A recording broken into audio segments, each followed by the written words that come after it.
Today I'll be reviewing the Icy Fortune Days 1/4 scale anime doll and comparing her with another doll by the same company. It's also 1/4. So I'll start off by showing off her outfit, which is very, very detailed.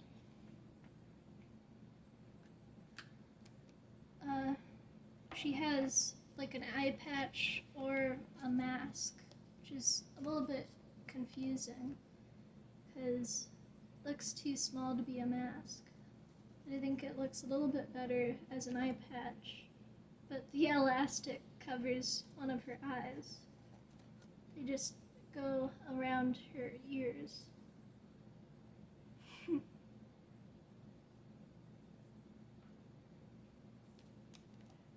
So here's her face, and she has a little nurse's hat with some wings and an embroidered patch on the front. This is actually a hair clip.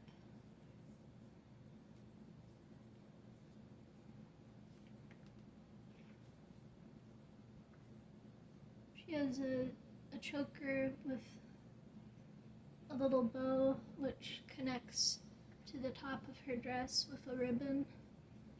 And something kind of unfortunate about this design is that it left a little red mark on her neck.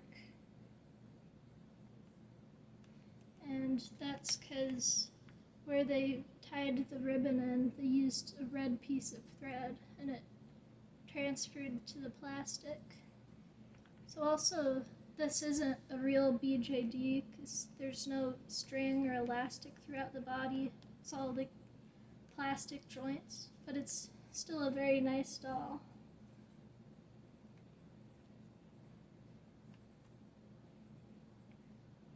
There's little half pearls for the buttons and this lace applique that's on her apron. She has little arm cuffs which aren't attached to the dress at all. They just fit around her arms. There's this crisscross lace detail with little pom-poms at the end, and they're actually woven through like this piece of lace, which I thought was really creative. These little bows and lace and frills. And this little apron is a separate piece from the rest of the dress. So underneath it, she has this petticoat type of thing, and there's 4 layers of, frilly fabric, and then a plain piece of white underneath all of that they're attached to. For her socks, she has this little lacy trim at the top, and there's 2 little hearts, which I kind of would have preferred if they'd left them off or given her more hearts. This 2 seems kind of like a strange number. And her shoes have a little elastic holding them on her feet with a bow on top. And the top of it is a fabric material, but the bottom is plastic. She has a short little heel there. Her hair is actually a wig, but it's not, a very good wig. The bangs really confuse me because there's this shorter piece in the middle. Well, it's kind of loose here. But then there's longer parts on the sides here. So I was thinking of, trimming them so they're all the same length. Then it's a very short wig because it only goes up to like about here on the back of her head. And there's a weird short little piece of hair between the pigtails there. In the box, her pigtails, the elastic was like down here, so I took those out and redid the pigtails. But you can take her wig off and you can swap the wig, so you can always change her hair, and you can also change her eyes. I'll show you that in a little bit. But today I'm gonna compare her with another Icy Fortune Days doll. I'll go show her. She's, oh, I'm sorry.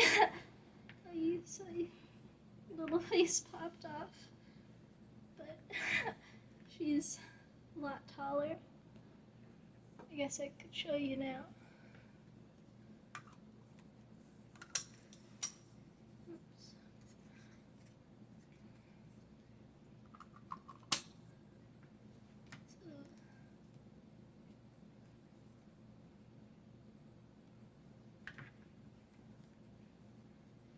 So I would say they have a similar level of detail, in their outfits, because they both have a lot of lacy details, frills.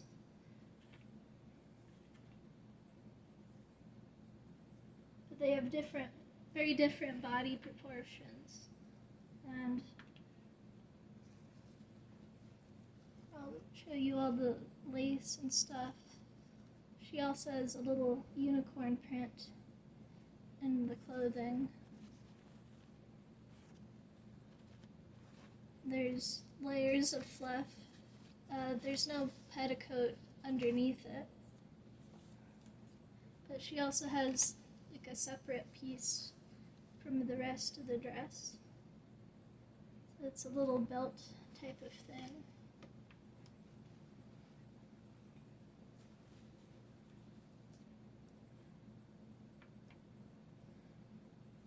And I forgot to show you that on the anime doll, she also has like a little teddy bear print. It's a little hard to see, but the print itself isn't very clear. It's just like a little bit blurred.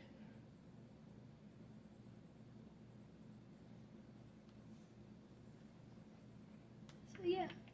In the next part of the review, I'll be taking their clothes off and giving you a better idea of what their bodies look like, as well as their range of motion.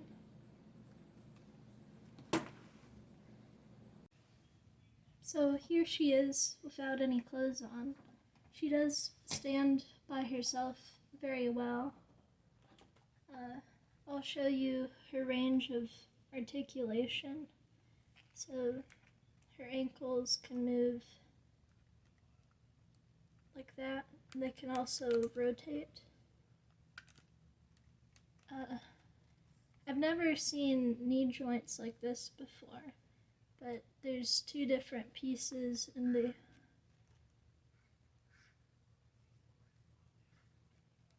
they move like that.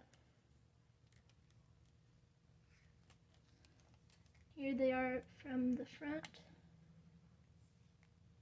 So they do move a little bit past 90 degrees.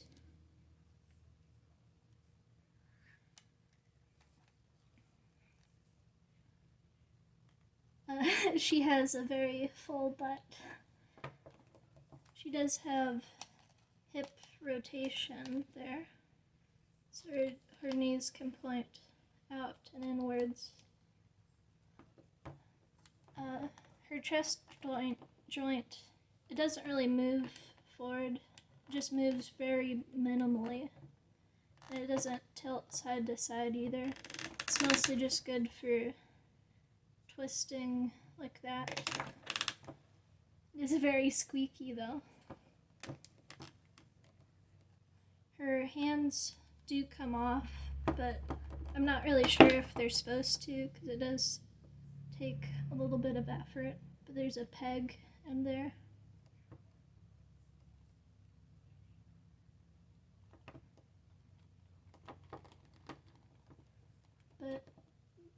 they move up and down just a little bit. They don't really move side to side at all, just like up and down. But they can move a little bit further if you pop it out of the socket.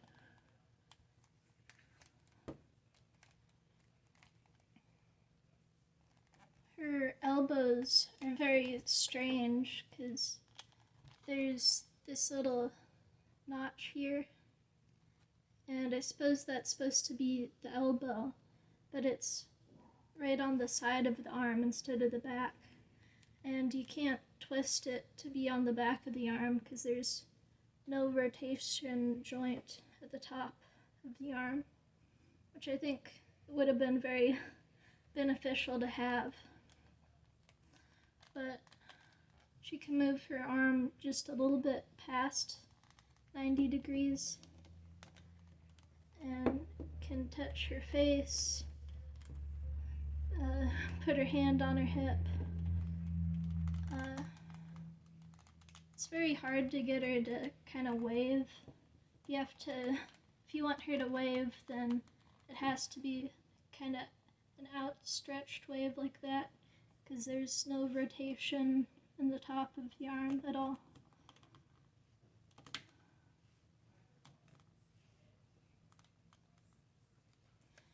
Her neck, she can move her head up and down,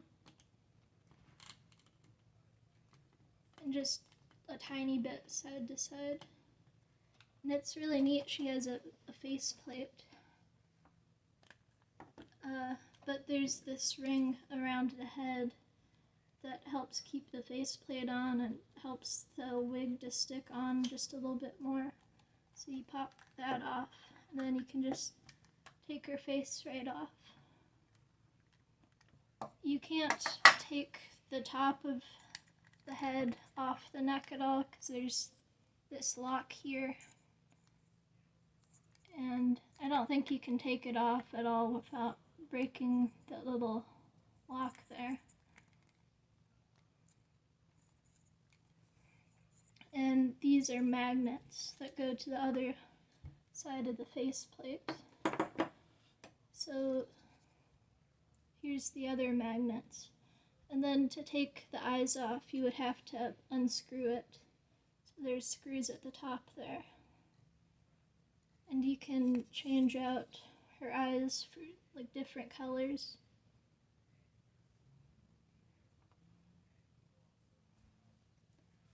And the faceplate, the magnets work very well, but they're not like strong enough magnets to where like it will cut your finger if you happen to get your finger caught in between. So yeah, now I'm gonna show you Icy Fortune Days' other 1/4 scale doll for comparison.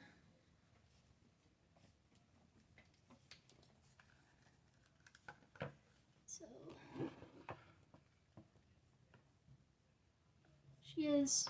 the anime girl is significantly shorter, but also she has a bigger head, so it makes her a little bit taller.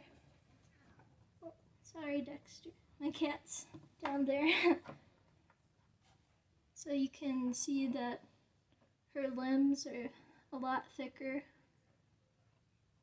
and the other girl has a bigger chest.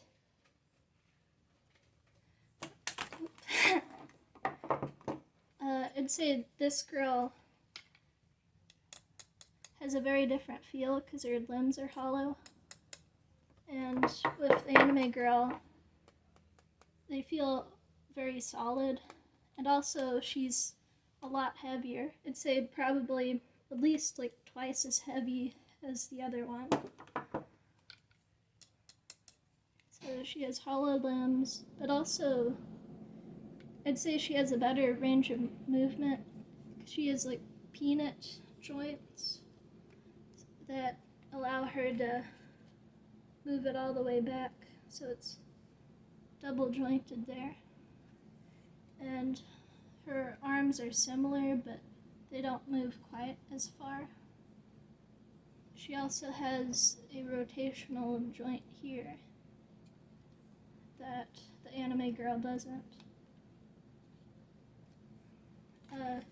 This girl also came with an extra set of hands, and the anime girl didn't. They are somewhat similar in price. I'd say, I think this girl was about $60 with a full outfit, and the anime girl was about $80. I got them both a little bit of a discount though. And her torso joint just rotates like that. Doesn't look quite as good as the anime girls. So yeah, they are very different dolls, but they both have like their own benefits.